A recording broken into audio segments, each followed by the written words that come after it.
Hey, what's up everyone? In case you can't tell from behind me, I really enjoy reading. But as much as I love my books, I'm not always able to commit a ton of time to reading books. So instead, I actually get a lot of information, knowledge, and news from my newsletters. I've talked a lot on this channel about how important it is to stay up to date on current events, and also the value of just having a daily discipline, a daily routine that is relatively beneficial. So today I'm going to share with you the 6 newsletters that I read on a consistent basis.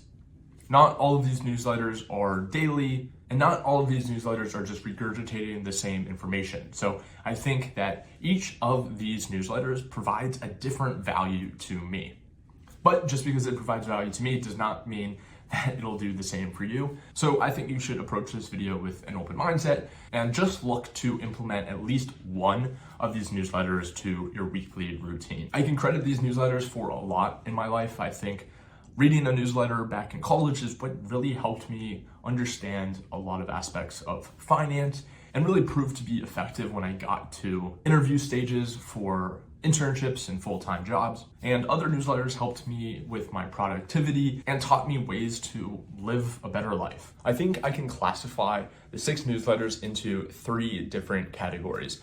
The first category includes daily business newsletters. This is where I get my information for the day. The second category of newsletters are more focused on personal and professional development, as well as productivity. These newsletters give me new ideas and ways to approach my life. The third category I'll categorize as community newsletters.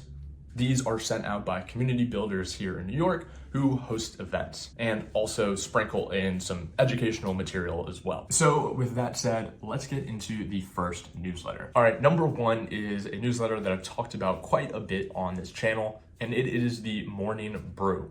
Granted, the Morning Brew has gone through a bit of a transition in recent years.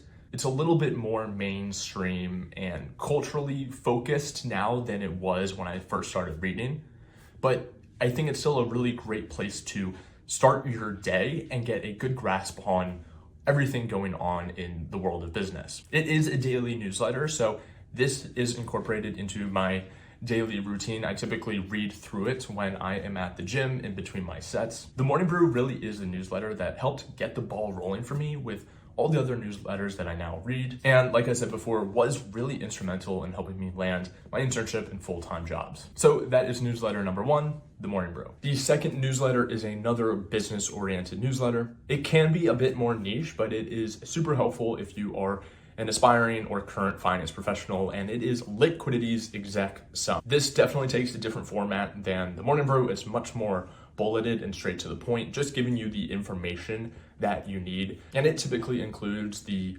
largest headlines in the world of business, and then it goes into IPO news, private equity news, venture capital news, and then finishes off the newsletter with some good old-fashioned memes. This again is one that I can read through super quickly. Exact Sum is another one that I read every morning when I am in the gym. It just gives me a grasp on what's going on in the market, and it's also a good opportunity for me to check in on potential companies that I've worked with in my day job. So I definitely recommend Exact Sum for anybody who is looking to break into finance and wants to be a little bit more up to date on current deals and more niche topics within banking.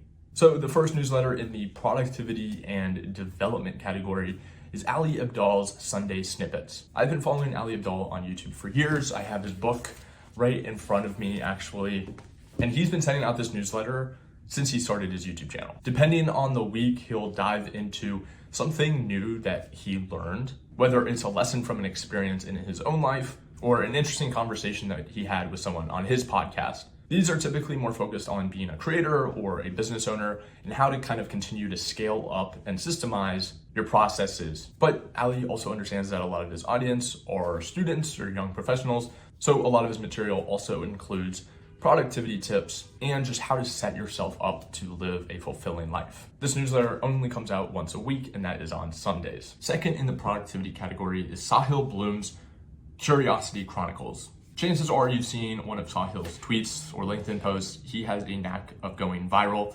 but it's well warranted. He is a great storyteller and posts some great content. His newsletter typically is a deeper dive into these different tweets that focus on, again, how to live a fulfilling life, how to improve discipline, and so much more. Honestly, Sahil's newsletter is amazing. I've actually forwarded it to my girlfriend and some other friends plenty of times, just because some of the concepts that he mentions are super interesting and really change your perspective on how to approach the world. And I believe this newsletter comes out twice a week, but one of the newsletters is a little bit longer and the other is a shorter one. All right, and finally into the last category, the community newsletter category. First up, I want to give a shout out to my buddy Brett. He recently started the Creator Economy NYC newsletter. And in this newsletter, he speaks to other creators in the New York scene and discusses many aspects of their journey. He's featured some great guests so far, and it's been super helpful for me just to kind of learn how other people are approaching this whole creator thing. He also hosts a lot of events here in the city, so he includes those in the newsletter as well. Which leads me to the final newsletter, and that is Andrew Yeung's newsletter. If you are part of the tech scene in New York, Miami, Austin, or the Bay Area, you probably have heard of Andrew. He hosts really big tech parties. He used to work at Google and Meta and recently transitioned into being a full-time community builder. So his newsletter is both a mix of talking about his experiences going through this process of entrepreneurship and advising startups, but then also including links to all of the events that he is planning.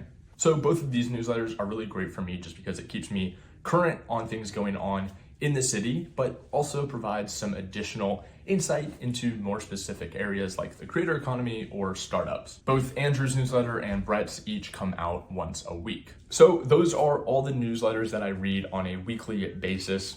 There are a few others that I am subscribed to, but I probably don't read them consistently enough to really include them in this video. If you want to check out any of these newsletters, the links to all of them will be down below in the description. And by no means am I saying that these are the best newsletters or anything like that. These are just what have worked for me. And really the goal of this video is just to share the idea of subscribing to a lot of newsletters to you. I think newsletters are a great way to learn a lot of information, be a way to find a community of peers, and see a great way to build a ton of discipline and structure to your daily routine. It's really helpful to have something that you do every single day. It builds good habits that reap plenty of rewards as you level up as a student and then as a professional. I'm really grateful I started reading the Morning Brew back 6 years ago, and I hope that you guys all get the same value out of them that I do. As always, if you have any questions at all, feel free to reach out to me on LinkedIn, and also subscribe to this channel so you don't miss any of my content. And with that, I will see you in the next video. Peace.